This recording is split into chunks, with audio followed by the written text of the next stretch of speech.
When my daughter-in-law laughed at my dress in the middle of Mardi Gras, I did not cry. I smiled. The music was loud, beads were flying through the air, and people were cheering all around us. But in that one small circle where we stood, everything felt quiet. She looked at me from head to toe and said, "Did you really think that looks good?" A few people nearby heard her. I saw their faces change. My son froze beside me, and in that moment, under the bright purple and gold lights, I realized this night would never feel the same again.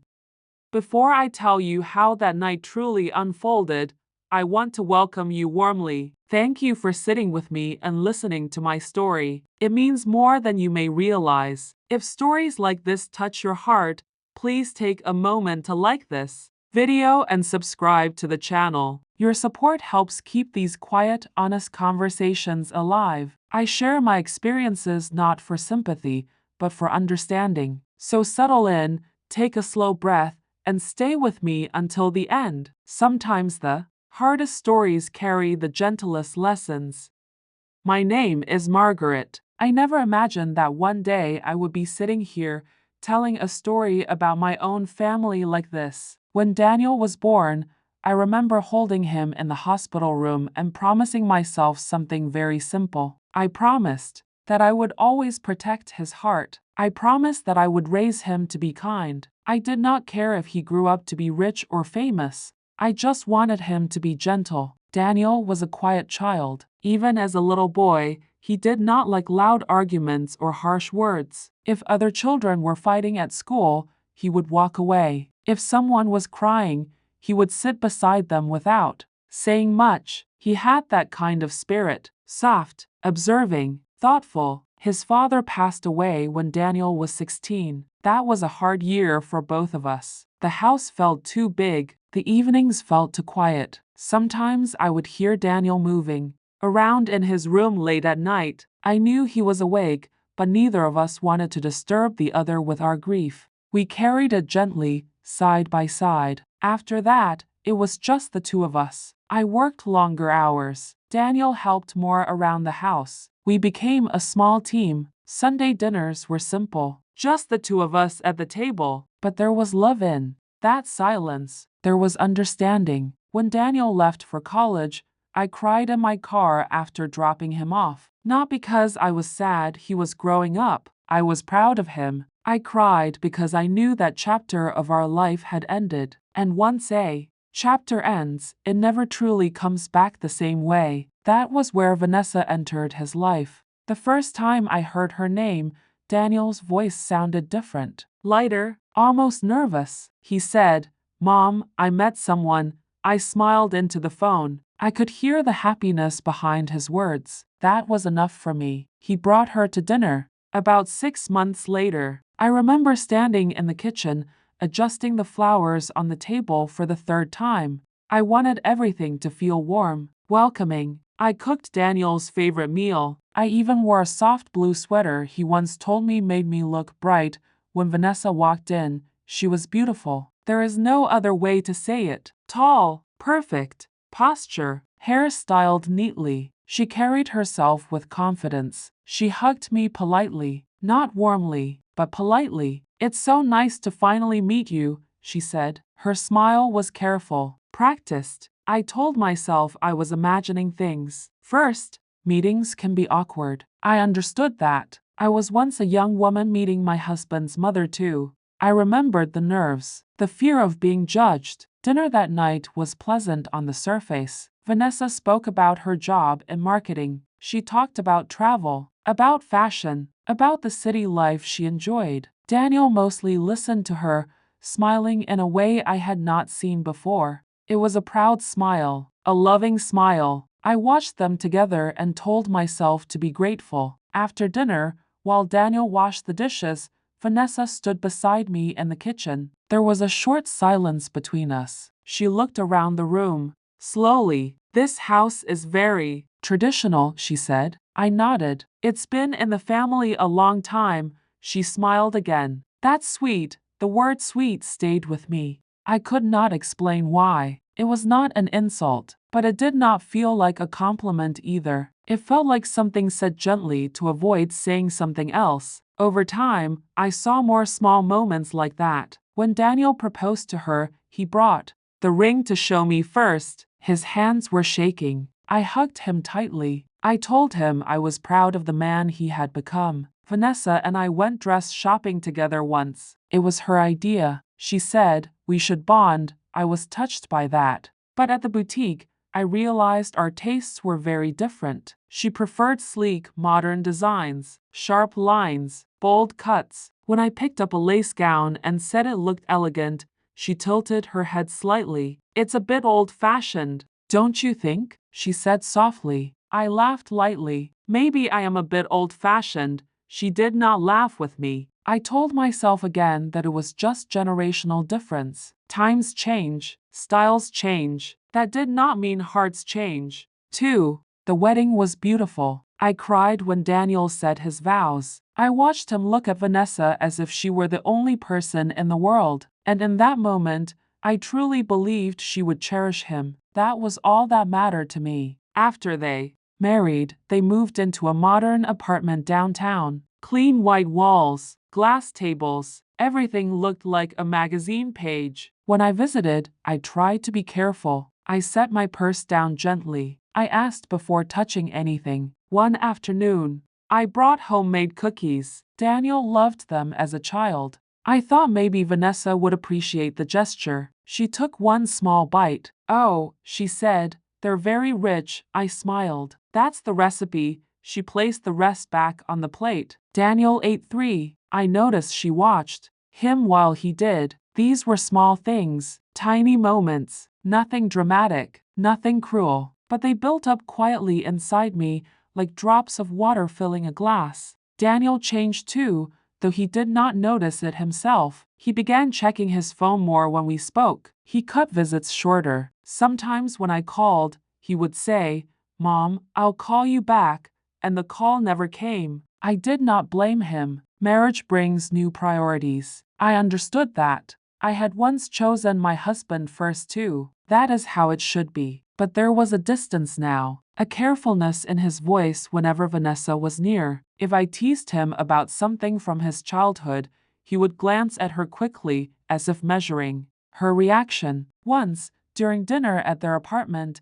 I told a story about Daniel being afraid of the dark when he was 5. It was a sweet memory, harmless. Vanessa laughed lightly. I can't imagine Daniel being afraid of anything, she said. He's so rational. Her tone made it sound like childhood fear was weakness. Daniel smiled, but it was tight. Mom exaggerates, he said. I felt a small sting in my chest, not from her words, from his. Still, I continued trying. I invited them for holidays. I sent thoughtful birthday gifts. I asked Vanessa about her work, her friends, her interests. I wanted her to feel included. I wanted her to see that I was not competition. I was family. Sometimes she responded warmly. Other times, there was a subtle wall, invisible but firm. One Christmas, she gave me a scarf. It was stylish, expensive looking, but not something I would normally wear. I thought you could try something new, she said. I thanked her sincerely, and I did try wearing it once. I looked at myself in the mirror and barely recognized the woman staring back. It was not that the scarf was ugly. It just was not me. That was when I began to realize something quietly painful. Vanessa did not dislike me openly. She simply did not understand me. And perhaps in her heart, she did not value what I represented. Tradition, simplicity, age, memory. I often wondered if she saw me as a reminder of a life Daniel had before her, a life she could not fully control. But I never allowed that thought to grow too large, because every time Daniel hugged me goodbye, he still said, "Love you, Mom," and I held on to that. Deep down, I wanted Vanessa to see me not as an old-fashioned woman in a quiet house, but as the mother who raised the man she loved. I wanted us to share laughter in the kitchen, to exchange recipes, to talk about future grandchildren one day. I believed patience would fix everything, kindness would fix everything, time would fix everything. I had no idea that one day, under bright Mardi Gras lights, all those quiet hopes would be tested in a single painful moment. Mardi Gras had always meant something special to me, long before Daniel met Vanessa, long before the city felt louder and faster. Mardi Gras was our little tradition. When Daniel was young, I would take him downtown early in the morning. We would find a safe spot along the parade route. I would pack sandwiches in a small cooler. He would sit on my shoulders when the floats passed by. He used to laugh so freely back then. Purple, green, and gold would fill the sky. Beats would fall around us like rain. Music would echo between the buildings. And Daniel would clap as if it were the most magical thing in the world. Even after his father passed, we kept going. It became our way of holding onto something joyful, something bright in the middle of hard years. So when Daniel and Vanessa had been married for almost 2 years, I thought, maybe it was time to share that tradition with her. I did not want her to feel outside of our memories. I wanted her inside them. One Sunday afternoon, I called Daniel. I was thinking, I said gently, Mardi Gras is coming up next month. Would you both like to go with me this year? There was a short pause on the line. Oh, Daniel said, that could be fun. I could hear him shifting the phone, probably looking toward Vanessa. What do you think? He asked her, his voice muffled slightly. I waited, then I heard her voice in the background. Calm, thoughtful. Mardi Gras? Isn't that mostly for tourists? I felt my heart dip for just a second, but I kept my tone light. It's tradition for us, I said. We used to go every year. Daniel cleared his throat. Mom's been going forever. Another pause. Well, Vanessa said finally, it might be interesting. It was not excitement. It was not joy, but it was not refusal either. I'll get the tickets, I said quickly, before the moment could cool. We can go to the evening parade. The lights are beautiful at night, Daniel agreed. Vanessa said, sure. After we hung up, I stood in my kitchen for a long moment, holding the phone in both hands. I felt something warm spreading through me. Hope. Maybe this would be our chance. Over the next few weeks, I found myself thinking about that night often. While washing dishes, while folding laundry, while sitting in the quiet living room after dinner, I wanted everything to feel special. I went online and ordered 3 tickets for a balcony viewing area. I chose somewhere comfortable, not too crowded. I imagined us standing side by side, watching the floats pass beneath us. I imagined Vanessa smiling, maybe even laughing. I even began planning small details. I thought about colors: purple for justice, green for faith, gold for power. Those were the traditional colors. I still remembered explaining their meaning to Daniel when he was little. He had listened so seriously, nodding as if it were important. Maybe I could share that with Vanessa too. One afternoon, I invited her to lunch. Just the two of us, I said warmly over the phone. She hesitated only briefly before agreeing. We met at a quiet cafe downtown. She arrived in a fitted cream coat, her hair styled perfectly. I was already seated when she walked in. Margaret, she said with a polite smile. Vanessa, I replied, standing to hug her lightly. Over tea and sandwiches, I brought up Mardi Gras again. I'm really glad you're coming, I said. It's something Daniel and I always cherished. She stirred her tea slowly. I've always thought Mardi Gras was a bit chaotic, she admitted. I smiled gently. It can be lively, but it's also beautiful. There's history in it. She nodded, but her eyes wandered around the cafe. Are you dressing up? She asked suddenly. A little, I said. Nothing dramatic, just something festive. She tilted her head slightly. I was thinking of wearing something sleek, maybe black and gold. That sounds lovely, I said honestly. Then she added, almost casually, you're not planning on wearing something too costume-like, are you? Her tone was light, but there was something underneath it. I shook my head softly. No, dear, just something elegant. She gave a small nod, satisfied. When we parted ways that afternoon, I walked back to my car slowly. I told myself she was simply particular about style. That was her personality. There was nothing wrong with that. Still, Her question echoed quietly in my mind. That evening, Daniel called me. Mom, thanks for inviting us, he said. Vanessa's curious to see what it's like. Curious. I swallowed gently. I'm glad. She likes things a certain way, he added carefully. You know how she is. I did know. And I did not want to cause tension between them. I just want us to have a nice time, I said. You will, he assured me. In the days that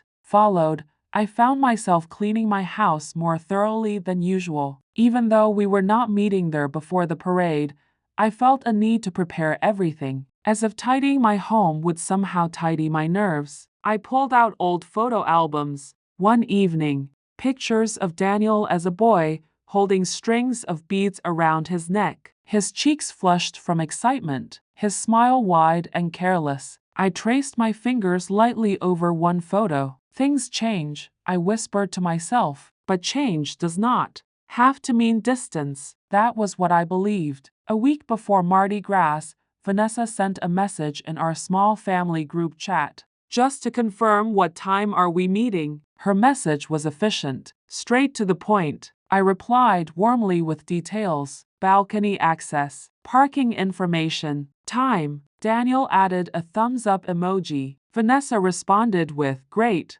The night before the event, I barely slept. Not from anxiety, from anticipation. I laid out my jewelry on the dresser. I polished my shoes. I checked the tickets 3 times to make sure they were still safely inside my purse. Standing in front of my mirror, I smiled softly. This will be good, I told my reflection, not just because of the parade, but because it felt like a bridge between past and present, between mother and wife, between memory and new beginnings. I truly believed that once Vanessa experienced Mardi Gras the way Daniel and I had, something inside her would soften. Maybe she would see the meaning behind it. Maybe she would see me differently too. I had no way of knowing that this invitation given with such sincerity would become the very stage where everything fragile between us would finally crack in front of everyone.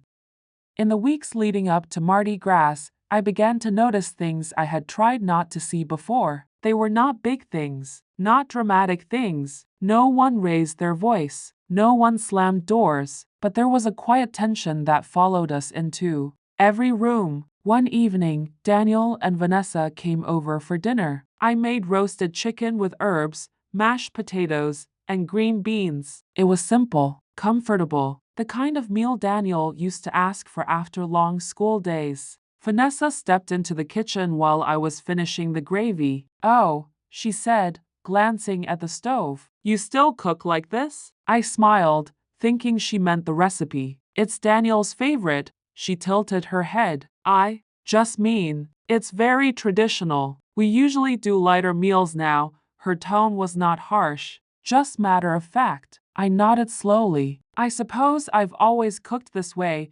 Daniel came in then and kissed her on the cheek. It smells great, Mom, he said. Vanessa gave a small smile, but she did not say anything else. At the table, I noticed she barely touched the potatoes. She pushed them gently around her plate, trying to cut back on carbs, she explained when she caught me looking. I felt embarrassed, though I wasn't sure why. I had not meant to offend anyone with mashed potatoes. After dinner, Daniel offered to help wash dishes. Vanessa stayed seated, scrolling through her phone. I heard her say softly, almost to herself, "Your mom means well, means well." The words were gentle, but they carried something underneath them, like kindness was my only quality. A few days later, I called Daniel in the afternoon. He did not answer. That was normal. He worked long hours. An hour later, I received a text. "Hey Mom, in a meeting. Everything okay?" "Yes," I replied. "Just wanted to hear your voice."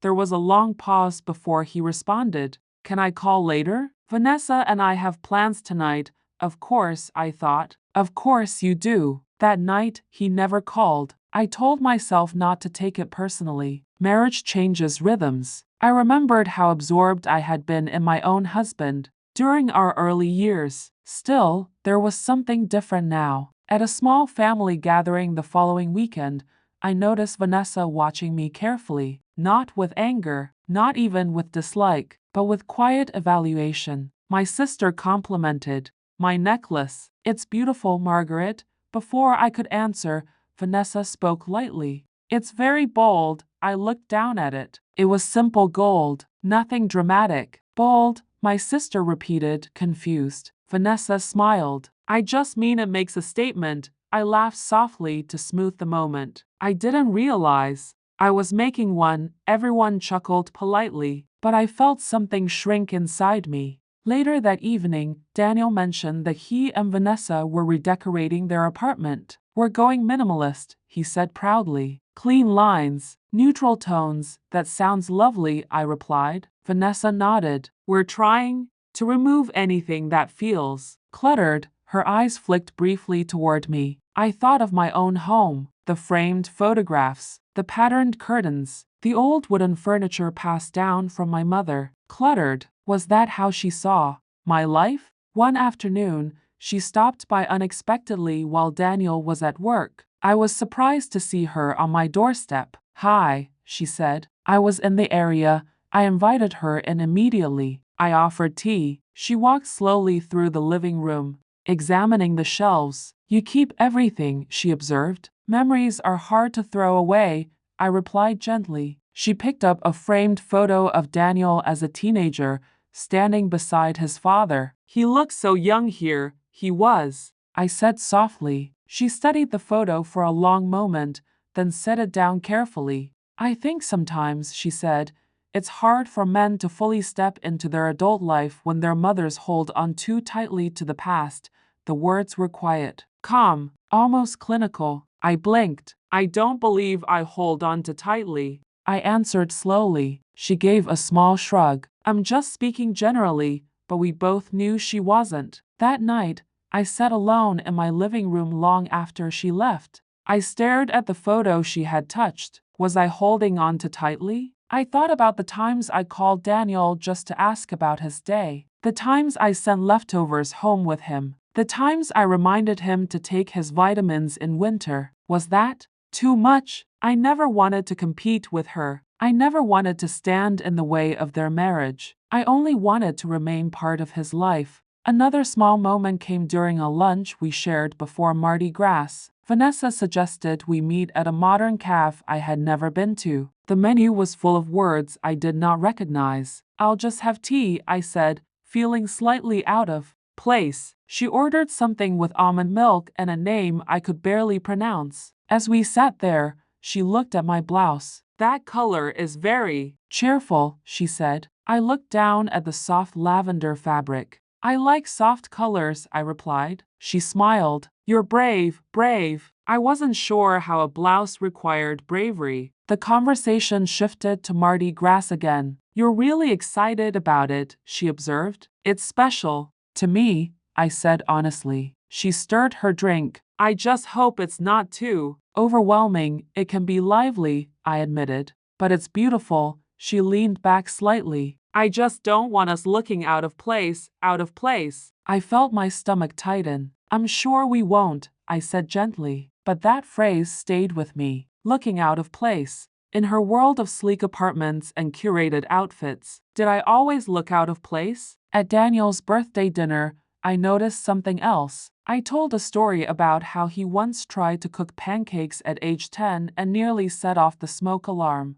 Everyone laughed softly. Vanessa laughed too, but then she added, he's come a long way since then. Her tone made the memory sound like something embarrassing rather than sweet. Daniel smiled awkwardly. Mom loves to remind people I was a mess as a kid, he said lightly. I froze for a second. I had never meant to embarrass him. I thought I was sharing love. I'm sorry, I said quietly. I didn't realize. Vanessa reached across the table and squeezed his hand. It's okay, she said. We're building a different life now, different life. The phrase echoed in my mind long after dinner ended. I began to notice how often she used words like modern, refined, updated, curated, and how often I used words like memory, tradition, familiar. It wasn't that she was cruel. She simply seemed to believe that the past was something to polish away. And I was part of that past. A week before Mardi Gras, Daniel came by alone. That surprised me. Vanessa's working late, he explained. We sat at the kitchen table with coffee between us. You seem quiet, he said gently. I'm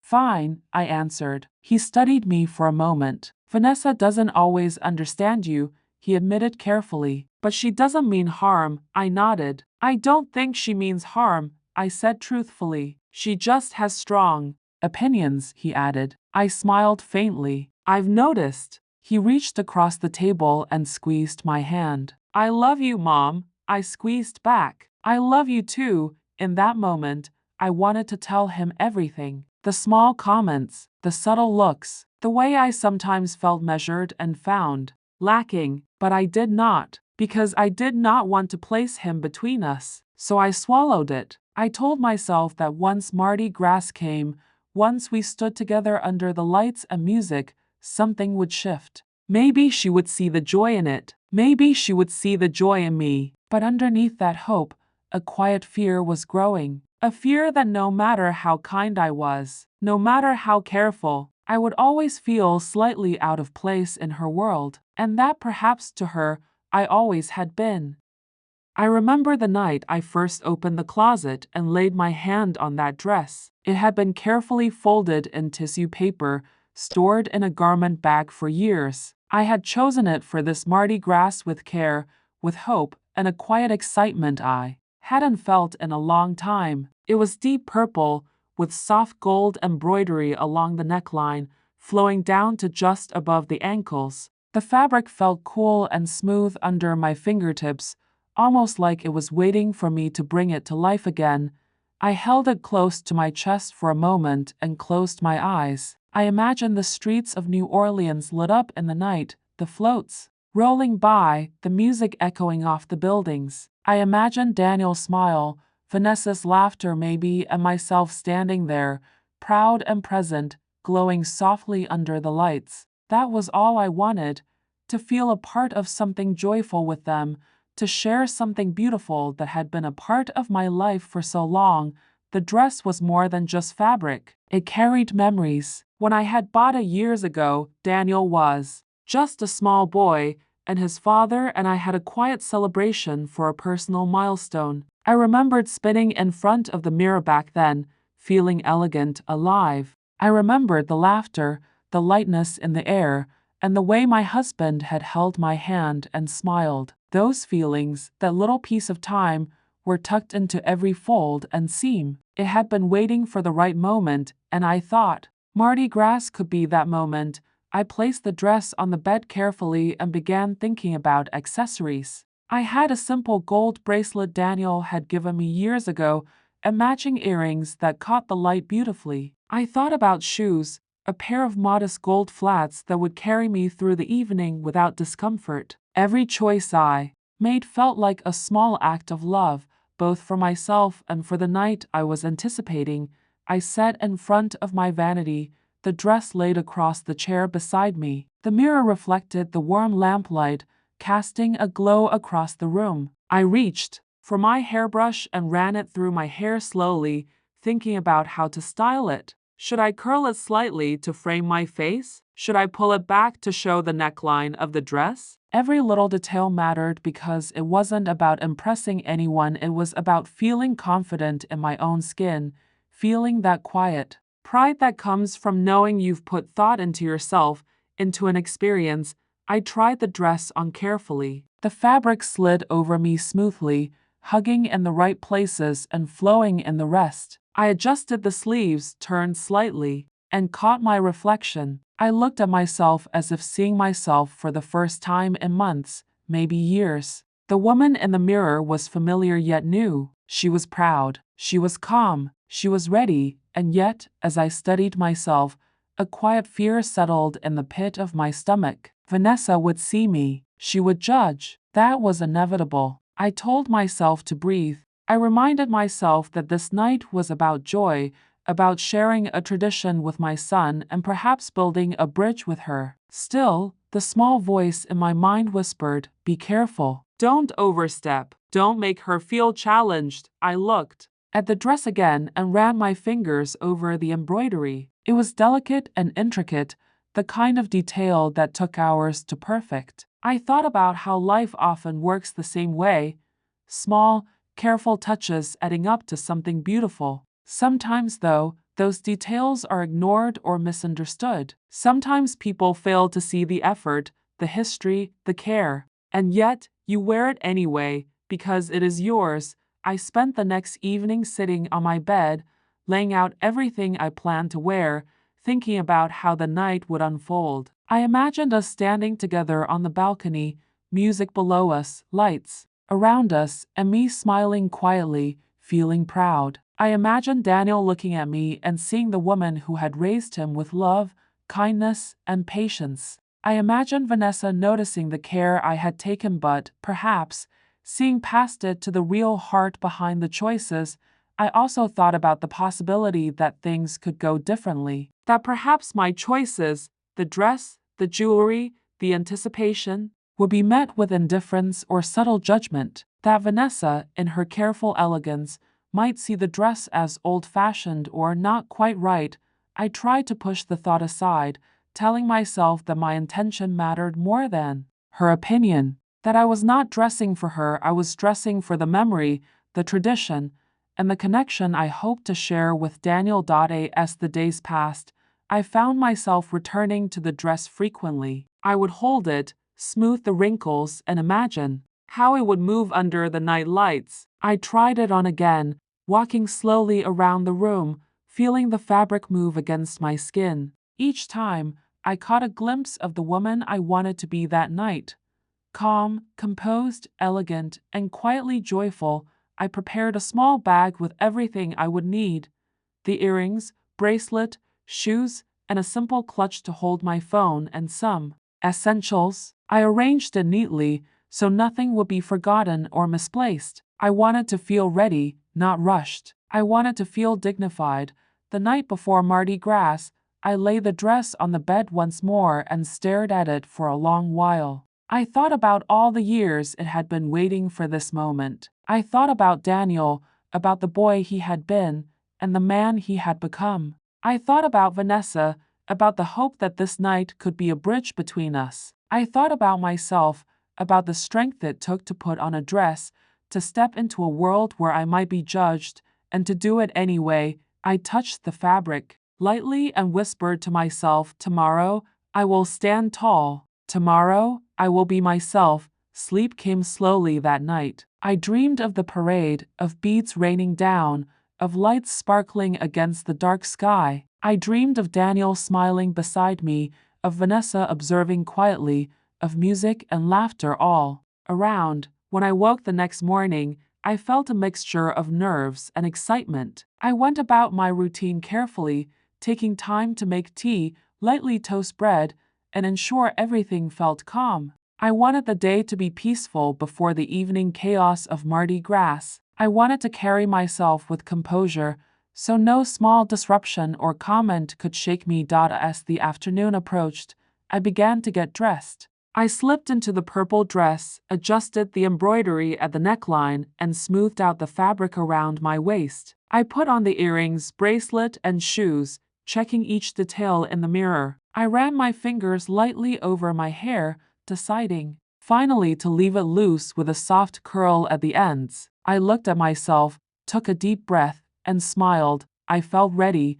The dress was more than clothing. It was a statement of presence, a declaration of patience, care, and self-respect. I carried memories, tradition, and quiet hope into it. I carried the love I had for Daniel, the hope I had for Vanessa, and the dignity I would hold no matter what happened. By the time Daniel and Vanessa arrived, I felt a mixture of pride and nervous anticipation. I opened the door and smiled warmly, welcoming them inside. Vanessa gave me a brief glance, her expression neutral, and Daniel hugged me tightly. For a moment, everything felt perfect. The dress, the preparation, the care, it all felt like it had been waiting for this moment. I did not know then that the night would test every ounce of that care, every measure of dignity I had prepared. But for now, standing there in my purple and gold dress, I felt ready to face the evening with calm strength and quiet hope. The evening of Mardi Gras arrived with a soft, warm glow that settled over the city streets. From my apartment balcony, I could see the parades winding through the city below. Music echoed up the narrow streets, trumpets, saxophones, and drums, blending into a rhythm that felt alive, almost like the heartbeat of the city itself. People in colorful costumes swirled below, beads flying through the air, laughing and shouting as the floats rolled past. The smell of fried dough and roasted nuts drifted up from the street vendors, mingling with the perfume of the warm night air. I stepped onto the balcony, smoothing the purple fabric of my dress. The gold embroidery caught the light from the street lamps and reflected softly across the balcony floor. I felt a flutter in my chest, a mixture of excitement and nerves. Daniel walked beside me, holding Vanessa's hand. I stayed just behind them, allowing them to lead the way, letting them have their space. "This is incredible," Vanessa said, softly, her eyes scanning the streets below. Her voice was calm, but there was a quiet tension in it, as if she were assessing everything around her. I smiled gently. "Just wait for the main floats. The lights are the best part," she nodded. Sipping her drink, I watched her carefully, trying to gauge her mood. She was polite, observant, measuring. She had always been that way, but tonight there seemed to be an extra layer of calculation, a watchfulness that made my chest tighten. Daniel leaned against the railing, pointing at a float approaching in the distance. "Look at that one, Mom. Isn't it amazing?" His voice carried excitement, the same kind of unfiltered joy he had as a child. I felt a soft warmth spread through me. For a moment, I forgot about Vanessa's subtle scrutiny and just enjoyed the music, the lights, the laughter echoing up to our balcony. I imagined Daniel as a little boy, perched on my shoulders, his laughter mingling with the beat of the drums. Those were the memories I had wanted to share with both of them. The first float came into view. It was a swirl of purple, green, and gold, with figures tossing beads into the crowd below. People reached up, shouting and laughing as the colorful strands rained down. I leaned forward slightly, watching the joy spread through the spectators. There was something magical about the way the lights reflected off the beads, catching every color and throwing it back into the night sky. Vanessa reached for Daniel's hand, giving it a gentle squeeze. He looked at her and laughed, and for a moment, I felt a pang of something I couldn't name, maybe longing, maybe hope. Hope that she would see the night as I did, as something joyful and full of life, something worth sharing with me. Then I felt her glance shift toward me. It was slow, deliberate, as if she were inspecting me from head to toe. I straightened slightly, smoothing the fabric of my dress. My hands trembled for just a second, but I told myself to breathe. This was the night I had prepared for. I had chosen this dress carefully, selected every detail, polished every accessory. I had hoped to feel a sense of pride, of connection. Her voice broke the quiet, soft but caring across the balcony. "Did she really dress like that for this?" My heart skipped a beat. I looked toward Daniel, who froze beside me. The words were not shouted, not harsh, just lightly delivered, almost playfully. But the effect was immediate. I felt the blood drain from my face. I smiled, though it was tight. I had practiced for this moment in my mind countless times, imagining her critique, imagining her judgment. But nothing could have prepared me for the sharp clarity of hearing it in the open air, with strangers nearby, with Daniel's gaze flicking between us. Vanessa leaned closer to him, her lips curving into a subtle, knowing smile. "It's like she's going to a church banquet," she added softly, almost conversationally, as if she were unaware of the weight her words carried. I felt a small silence descend over us. The music continued below, the floats rolled by, but the moment had shifted. The air felt heavier, charged with something unspoken but palpable. I could see a few people nearby glance toward us, curious about the sudden tension. Daniel's lips pressed into a thin line. He said nothing. I said nothing. I forced a soft smile and nodded slightly, pretending her words did not sting. But inside, a storm was forming, quiet and controlled, like water building behind a dam. She continued, turning slightly toward the crowd. I hope she didn't think this was fashionable, she said, her voice still calm but now sharper. I caught the words but kept my posture steady. My hands rested lightly on the railing.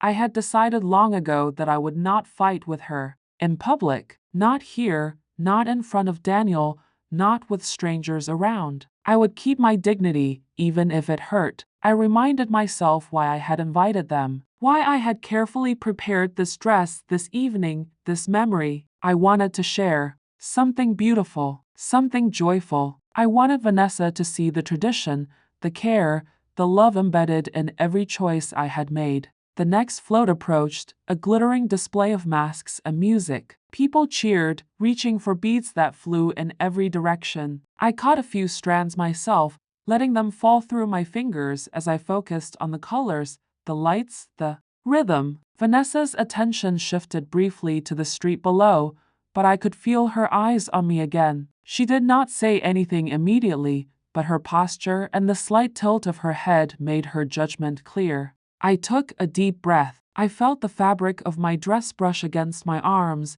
the cool night air against my skin. I imagined the years I had put into preparing for moments like this, the care, the patience, the hope. I focused on that, on the love I had for Daniel, on the memories I carried into the night. "Mom, look at that one," Daniel exclaimed, pointing at a float covered in gold and purple beads. I leaned forward with him, letting the moment of joy distract me for a heartbeat. The parade was magnificent. The music swelled. People around us laughed and clapped. For a brief instant, I felt a small measure of peace. But Vanessa's quiet observation returned, and with it, the tension. She leaned toward Daniel again and whispered something I could not hear. He nodded slightly, looking away from me. My chest tightened, but I forced myself to stay composed. I thought about all the preparations, all the care I had put into this night. The dress, the jewelry, the shoes. Everything had been chosen to honor the tradition, to share a piece of myself with both Daniel and Vanessa. And yet, her words cut through it all, undermining the quiet hope I had carried for weeks. I reminded myself that I was not alone. Daniel was here, and he loved me. That thought anchored me as I focused on the lights, the music, the laughter of the crowd below. I breathed slowly, letting the rhythm of the parade soothe the sting of her comments. As another float approached, this one filled with dancers tossing beads high into the night air, I lifted my hand slightly to catch a few strands. The colors sparkled against the purple and gold of my dress. I felt a small thrill of pride. This was still my moment, my tradition, my memory. Vanessa's glance caught mine briefly, and I held it steadily. No fear, no shame, just presence. I smiled softly, inwardly reminding myself that her opinion did not define me. Daniel leaned against me for a moment, whispering, "Mom, you look beautiful." His words were quiet but full of sincerity. I felt my chest lift slightly. That affirmation, his love and recognition, was all I needed to carry me through the night. The parade continued, floats rolling by in a cascade of color and sound. The crowd below cheered and laughed. Music and drums echoed off the buildings. I stood there, steady, absorbing the beauty of it all, letting the joy seep into me despite the undercurrent of judgment. Vanessa finally spoke again, this time more pointedly. "I don't know why you'd pick something so dramatic," she said softly, almost conversationally, but with a precision that cut through the night air. I felt a lump form in my throat. I smiled gently. "It's just a dress," I said softly, keeping my tone calm. But inside, I felt a surge of resolve. I had prepared for this. I had anticipated judgment. I had anticipated misunderstanding. And I had chosen to remain calm, to hold my dignity, to honor the tradition and the memory this night represented. The rest of the evening blurred around me. The music, the lights, the cheering crowd, all of it became a backdrop to a quiet internal struggle. I focused on the floats, on Daniel's joy, on the memories carried in the dress I wore. Every stitch, every thread, every fold was a testament to the care and love I had put into this night. By the end of the parade, I felt a quiet strength settle over me. I had been judged, quietly criticized, observed and measured. But I had remained myself. I had remained present. I had honored the tradition and the memory that mattered to me. Even though Vanessa's words had stung, even though the judgment had been clear, I knew something essential. I had chosen my response. I had chosen grace. I had chosen dignity. And in that choice, I found a quiet victory that no comment, no glance, could take away. As the last float passed, I leaned lightly against the railing, the night air brushing against my skin. I looked at Daniel, at Vanessa, at the crowd below, and I breathed deeply. The music, the laughter, the colors, they were all there. And so was I, standing tall, in my purple and gold dress, proud and unshaken. The night had tested me, but I had met it with calm strength. And that, I realized, was more important than any parade, any comment, any judgment. The night had finally arrived. The streets of New Orleans shimmered under the glow of neon lights, street lamps, and the flashing decorations of Mardi Gras. From the balcony where we had our tickets, I could see the parade winding through the city, music echoing up in rolling waves, trumpets, drums, saxophones blending into a rhythm that felt like the heartbeat of the city itself. People swirled below in bright costumes, tossing beads, laughing, shouting, clapping as the floats rolled past. The air carried the smell of fried dough, roasted nuts, and something smoky from the street grills. It was alive, vibrant, magical. I adjusted the purple dress on my shoulders, the soft gold embroidery catching the light from the lamps and reflecting across the balcony floor. My hands trembled just slightly, but I forced myself to stand tall. I had prepared for this night for weeks. The dress, the jewelry, the shoes, all chosen carefully, with quiet hope. I wanted to share a tradition, a memory, something that had been mine for years and that I wanted to share with Daniel and maybe, hopefully, with Vanessa. Daniel stood beside me, holding Vanessa's hand. He leaned slightly forward over the railing, pointing out the floats approaching in the distance. "Look at that one, Mom. Isn't it amazing?" His voice carried the kind of unfiltered joy I had always loved, just like when he was a boy perched on my shoulders, watching the parade with wide eyes. For a moment, I let myself breathe. I focused on the lights, the music, the waves of colorful people below. I tried to push away the little voice of worry in my mind, the one that had whispered about Vanessa's judgment, about her sharp, careful observation. I had prepared myself. I would remain calm, graceful, present. I had reminded myself over and over. This was my moment too. I deserved to enjoy it. Vanessa, however, did not share my calm. She scanned me slowly, deliberately, from head to toe. Her expression was neutral, polite, but there was a precision in her gaze that made my stomach tighten. Did she really dress like that for this? Her words were quiet but carried enough to reach both Daniel and me. I froze for just a second, pretending to be adjusting the railing, forcing a soft smile. Daniel stiffened beside me. The crowd's cheers and the music of the parade became a dull, muffled background to the sudden weight of her judgment. She leaned slightly toward Daniel, giving him a faint, knowing smile. "It's like she's going to a church banquet," she said lightly, almost conversationally. But the words struck hard, landing in the open air with all the subtle cruelty of someone who doesn't even realize how sharp her voice can be. I felt my throat tighten. My chest felt heavy, but I reminded myself to breathe. I had rehearsed this moment quietly in my head for weeks, imagining her subtle critiques, imagining the judgment. Still, it was one thing to imagine them and another to hear them spoken aloud, in public, with strangers nearby, with Daniel's gaze flicking between us, Daniel's lips pressed into a thin line. He looked down for a moment, then back at her. He said nothing. I said nothing. I forced myself to smile again, though it felt brittle, fragile. I tried to focus on the parade, on the people below, on the colors, the music, the joy of the night. Vanessa's eyes stayed on me. I felt her scanning, measuring, evaluating every choice I had made: the dress, the jewelry, the shoes, the way I carried myself. My chest ached slightly, a quiet throb that came from being judged by someone who was supposed to be part of the family now.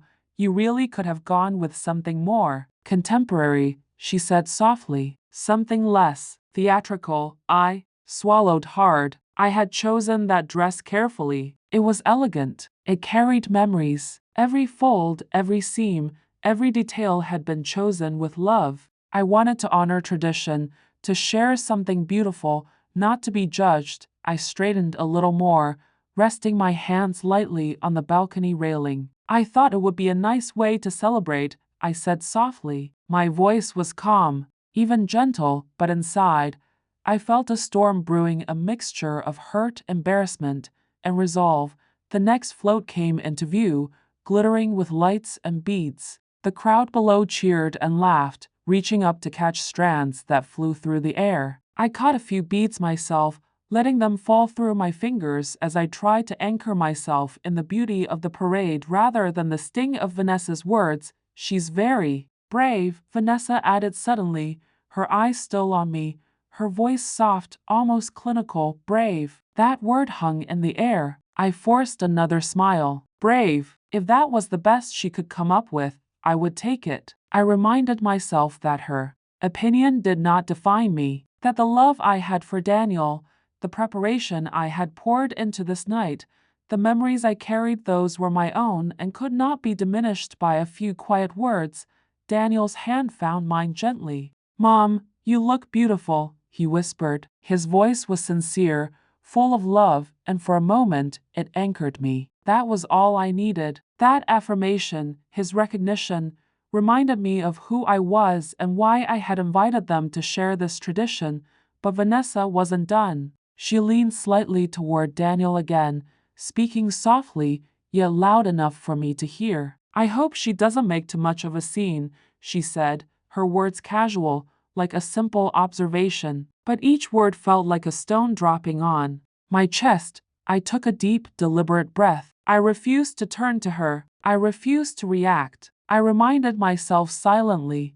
Dignity, composure, presence. You are here to share joy, not to fight. You are here to honor your memory, not to be measured by someone else's standards.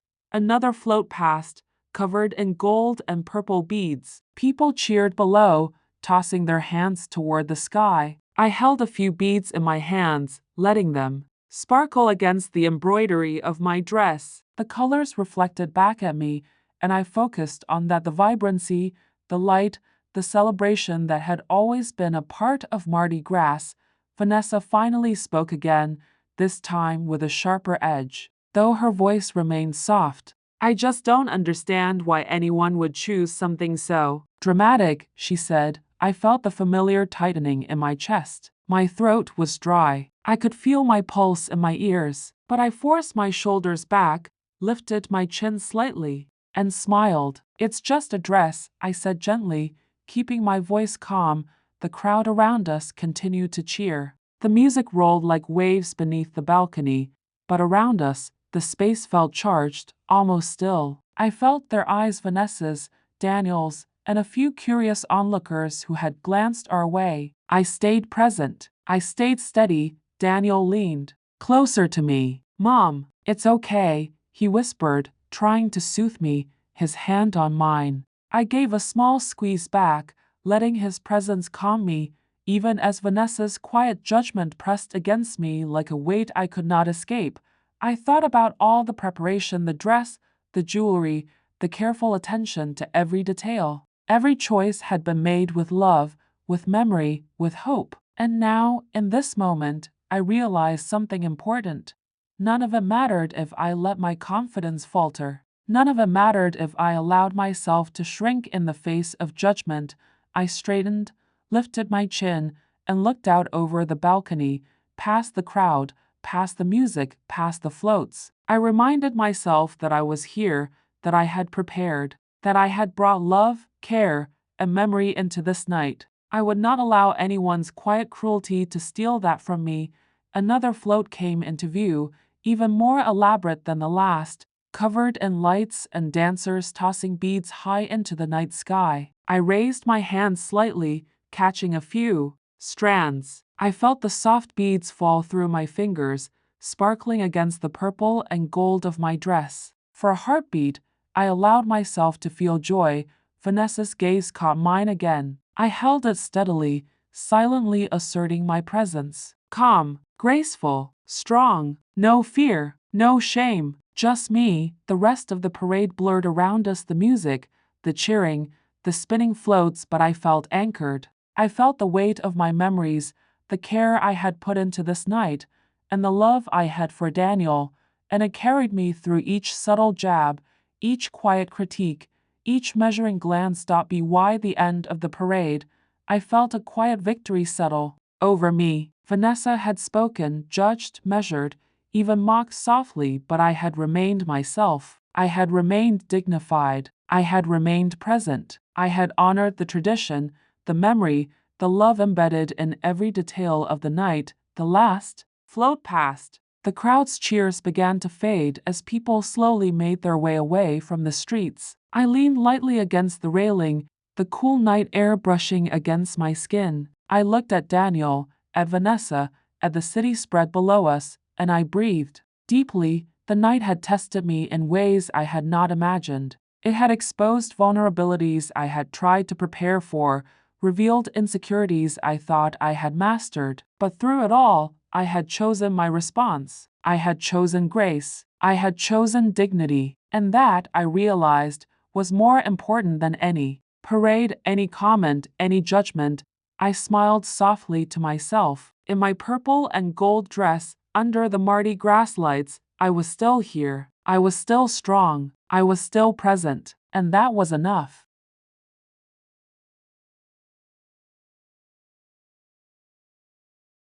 The walk back to the car was quieter than I expected. The city still hummed with life, Mardi Gras celebrations echoing faintly in the streets behind us, but on our balcony and sidewalk, the laughter and music seemed distant now, almost muted. I felt each beat, each flash of color, each note of music from the parade linger in my chest, carrying both beauty and pain. Vanessa walked slightly ahead, Daniel beside her, and I followed, my steps careful, measured. I was exhausted in a way I had not expected, not physically, but emotionally. The night had been beautiful, yes, but it had also been a reminder of something I had tried to hide for years. The subtle ways my place in Daniel's life had been questioned. I felt the cool night air against my skin, the soft brushing of my dress as I moved. Each step was deliberate, each breath intentional. I reminded myself not to cry, not in front of them, not in front of anyone. I wanted to carry myself with dignity, to let the night's memories stand unspoiled by tears or arguments. Yet, inside, a storm of emotions churned: hurt, embarrassment, frustration, and a quiet sadness that seemed to settle deep in my bones. Daniel reached for my hand as we approached the car. His touch was reassuring, warm. "Mom," he said, softly, his voice gentle, carrying concern and love. I didn't answer immediately. I simply let him hold my hand, letting his calm presence anchor me. Vanessa stood beside him, a small, polite smile on her face. She said nothing, but I could feel the weight of her judgment still hovering in the air, unspoken yet undeniable. I reminded myself again, her words did not define me. Her opinions were hers, not mine. I was proud of my dress, of my preparations, of the care I had taken. I was proud of myself for remaining calm, for not shrinking under her scrutiny. We reached the car. Daniel opened the door for me first, helping me slide into the seat. The soft warmth of the leather and the quiet hum of the car brought a small measure of comfort. I adjusted my dress, smoothing the fabric as I sank back into the seat. Daniel joined me, closing the door behind us, while Vanessa climbed into the back quietly. For a long moment, no one spoke. The car rolled gently through the streets, the city lights streaking past in warm, blurred lines. I looked out the window, taking in the sights, the glowing signs, the parade floats being dismantled, the streets now quieter than they had been just an hour before. It was as if the world had shifted while we stood on that balcony, leaving me to process everything in the soft hum of the moving car. Finally, Daniel broke the silence. "Mom," he said softly. I know tonight was complicated. I turned toward him, trying to keep my voice calm. It was, I admitted, but it's also beautiful. I wanted to share it with you. He reached over and took my hand again, his thumb brushing lightly across my knuckles. I know, he said, and I appreciate it. I know Vanessa. She can be blunt sometimes, but that's not a reflection of you. You were perfect tonight. I felt a small warmth spread through me. His words, simple and genuine, anchored me in a way that no compliment or observation from anyone else ever could. I squeezed his hand, letting the gesture carry more meaning than words could express. Vanessa spoke from the back seat, her tone soft but measured. I didn't mean to hurt anyone. I was just expressing my perspective. I nodded slightly. I understand, I said quietly. Perspective is perspective. I just hoped we could enjoy the night without judgment. There was a pause. The car moved steadily through the streets, tires humming against the pavement. The night air, though distant through the closed windows, seemed to wrap us in a quiet cocoon. I focused on the rhythm of the car, the steady presence of Daniel beside me, and the soft glow of streetlights passing by. I think, Daniel said slowly, sometimes we forget how much effort goes into moments like tonight. The care, the thought, the memories. It's easy to overlook those things when we're focused on appearances. I nodded. Yes, I said softly. That's exactly how I feel. I wanted to share something beautiful, a memory, a tradition, and it was met with criticism instead of enjoyment. He sighed lightly. I know. I saw it. I felt it. And I want you to know, it doesn't change how much I love and respect you. Tonight, you stood with grace. You handled yourself with strength. That's what matters. I felt a lump rise in my throat. I swallowed hard, blinking quickly to keep my emotions in check. I had spent the evening holding myself together, forcing calmness, reminding myself of dignity and patience. And now, hearing Daniel's quiet reassurance, I realized that was enough. That moment, that acknowledgement was everything. Vanessa's voice broke the silence again. I can see now that I might have gone too far, she said softly. It wasn't my intention to diminish your effort. I was distracted by my own expectations. I looked at her in the rearview mirror. Her eyes were careful, hesitant, as if she were testing the waters, seeing if my reaction would crumble. I met her gaze calmly. I understand, I said gently. We all have different ways of seeing things. But it's also important to remember that effort and care deserve acknowledgement. She nodded slightly. Yes, she said quietly. The rest of the ride passed in reflective silence. I stared out the window, watching the city lights ripple past. I thought about the balcony, about the parade, about the judgment and the quiet strength it took to remain composed. I thought about Vanessa and her careful, precise words, and about Daniel, whose quiet love had reminded me of who I was, and why I mattered. By the time we arrived at my apartment, I felt a strange mixture of exhaustion and relief. We parked, and I stepped out of the car carefully, smoothing my dress once more. Daniel stepped beside me, offering his arm, and I took it gratefully. Vanessa followed behind, quiet and polite. Once inside, I offered them tea. Daniel sat beside me, holding the warm cup between his hands, while Vanessa leaned back slightly in the chair, observing but saying little. I felt the tension of the night slowly lifting, replaced by a quiet, reflective calm. Thank you for coming, I said softly. I wanted to share this with you. With both of you, Daniel smiled, taking my hand gently. I'm glad I came, and I'm glad you invited us. Vanessa's expression softened, her posture relaxing slightly. I can see why this means so much to you, she admitted. It's beautiful, really. The tradition, the thought, the care.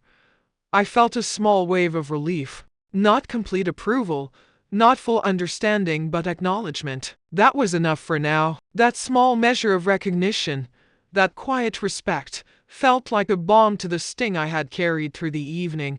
We sipped our tea in silence, the warmth of the cups in our hands grounding us, the soft clink of spoons against ceramic blending with the distant hum of the city outside. I reflected on the night, the anticipation, the preparation, the parade, the judgment, and the quiet endurance. I realized that my strength had not come from others' approval, but from the choices I had made to remain present, to honor the memory, to carry myself with dignity. Daniel leaned closer, his voice soft. Mom, I hope you know your efforts, your care, your love, they're seen. They always have been. I nodded, swallowing hard. Thank you, Daniel. That means more than anything tonight could have. Vanessa spoke from the back again, her voice quieter now. I hope we can do this again sometime, and I'll try to appreciate it more fully. I smiled gently. We will, and it's okay. We all learn. The night stretched on in quiet reflection. I thought about the parade, about the streets below, about the music, the lights, the laughter. I thought about the judgment, and about the quiet dignity that had carried me through it. I thought about Daniel, and about Vanessa, and about the love that remained at the center of it all. I realized that the night had been about more than Mardi Gras, more than a dress, more than judgment. It had been about presence, care, patience, and quiet strength. It had been about remembering that no matter what others said, no matter the opinions voiced softly or sharply, the love we carry and the choices we make to honor it are what define us. As the city grew quieter and the streets emptied, I felt a soft calm settle over me. The tension had not vanished entirely, but it had been transformed. It was no longer a weight pressing on my chest, it was a quiet reminder of the strength I carried, the patience I had cultivated, and the love that had guided me through it all.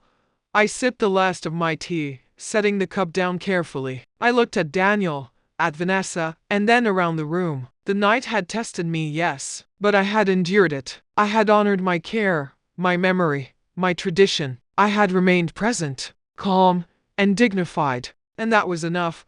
I felt a small smile rise on my lips. The city outside was quiet now, the lights soft, the music distant, and inside there was warmth, there was peace, and there was the quiet, enduring knowledge that love, patience, and dignity would always carry me through, even when moments of judgment, subtle or sharp, threatened to shake my heart. I closed my eyes for a moment, letting the quiet strength settle within me. The night had been long, the night had been challenging, but I had emerged on the other side, unbroken, calm, and filled with a deep, reflective understanding of who I was, what I valued, and how love and care could endure even in the face of criticism.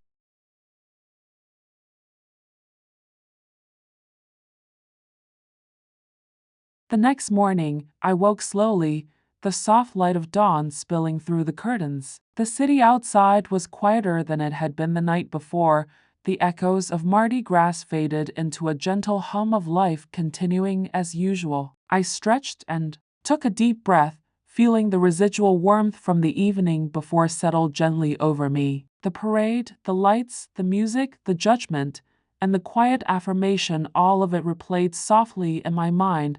I moved carefully, remembering the dress I had worn. It still hung on the closet door, the purple fabric glowing in the morning light, gold embroidery shimmering faintly. I ran my fingers over it gently, as though touching it might carry back the joy, the tension, the strength I had felt. And in a way, it did. The dress was more than fabric. It was a memory, a symbol of preparation, care, and quiet courage. It reminded me of who I was, what I valued, and what I had endured.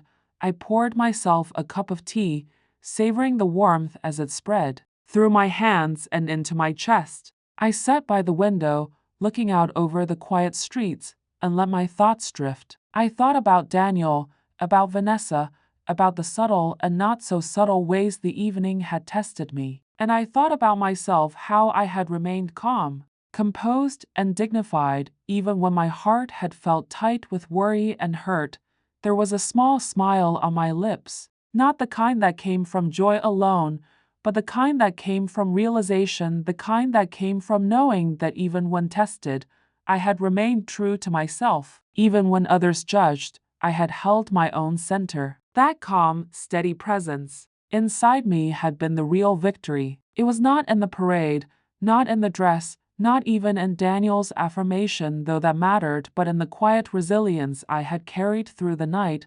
I thought about Vanessa. She had spoken, judged, measured, and even humiliated me softly, yet I had learned something important. People will always see the world differently. Their perspective is theirs, shaped by their experiences, insecurities, and expectations. But my own perspective, my care, my effort, my love was mine. It had value, regardless of whether it was recognized or approved. And slowly, I realized I could offer grace without needing their understanding entirely. Daniel's gentle words returned to me, soft as a whisper. You were perfect tonight. You handled yourself with strength. That's what matters. I held on to that. It was a quiet affirmation, but it was enough. It reminded me that the people who truly mattered, the ones whose love was unwavering, saw the heart behind the effort, the memory behind the action, the care behind the dress. That, more than anything, was what mattered. I took a sip of my tea and let the warmth settle through me. I realized that nights like these are not just about celebrations or parades, they are about presence, patience, and reflection. They are about the moments we choose to be calm when chaos or judgment appears. They are about the choice to hold dignity when others might try to diminish it. They are about seeing the love we carry as our true guide, not the fleeting opinions of those around us. I glanced back at the closet, at the dress hanging silently as if it were waiting for another night like this. Perhaps there would be others, other events, other moments, other subtle tests of patience and grace, but I knew I could face them. I had faced this night with judgment, embarrassment, and quiet humiliation, and I had emerged calm, dignified, and stronger than I had been before. That strength would carry me through any future moments, no matter how small or large. I thought again about Vanessa, about her cautious acknowledgement, and about how people can grow in their understanding. Perhaps this night had planted a seed. Perhaps she would see more clearly in the future, not just my efforts, but the care, love, and patience that define me. And if she didn't, I reminded myself that was okay. My worth, my memories, my dignity, none of it depended on her approval. Daniel came into the kitchen quietly, carrying a mug of coffee for himself. He smiled at me, and I returned the smile, letting the warmth of his presence fill the quiet room. "Good morning," he said softly. "Did you sleep well?" "I did," I admitted, feeling gratitude bloom quietly inside me. "And I've been thinking." Last night reminded me of something important, that the way we hold ourselves calm, patient, kind matters more than any words spoken by others. He nodded slowly, thoughtful. "You're right, Mom. And you did that. You stayed strong. You stayed graceful. That's rare. I hope I can remember that lesson too." I reached over and squeezed his hand lightly. "You already have, Daniel. Just by seeing it, feeling it, and understanding it. That's enough." We sat quietly for a few more minutes, letting the calm morning settle around us. The city outside was waking slowly, the echoes of Mardi Gras reduced to faint memories. And in that quiet, reflective space, I realized something profound. Life is full of moments like these, moments of beauty, moments of judgment, moments of reflection. And in every moment, we have a choice. We can respond with patience or anger, with calm or fear, with dignity or defensiveness. I chose calm. I chose patience. I chose dignity. And in doing so, I discovered that the strength we carry quietly within ourselves is far more powerful than the fleeting opinions of others.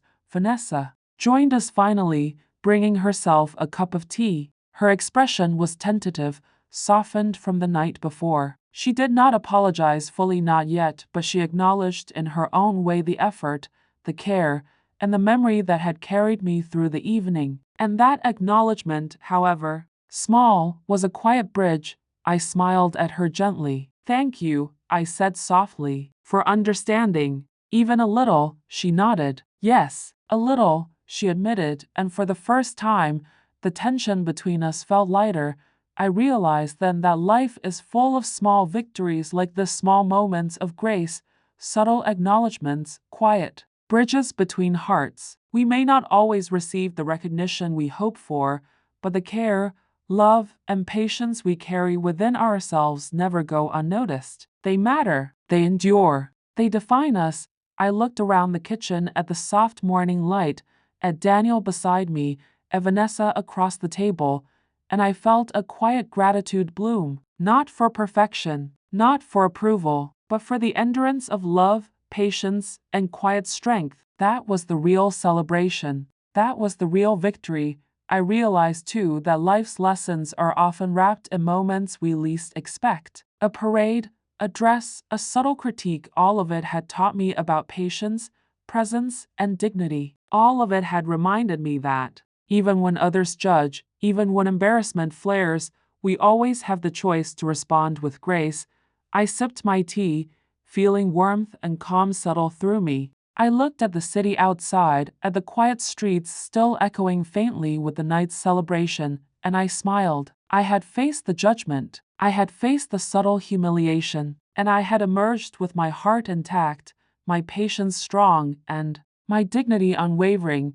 That, I realized, was the true lesson of last night. That care, love, patience, and quiet strength matter far more than fleeting opinions or judgments. That even in the moments we fear most, we can choose how we respond, and in that choice lies our true power.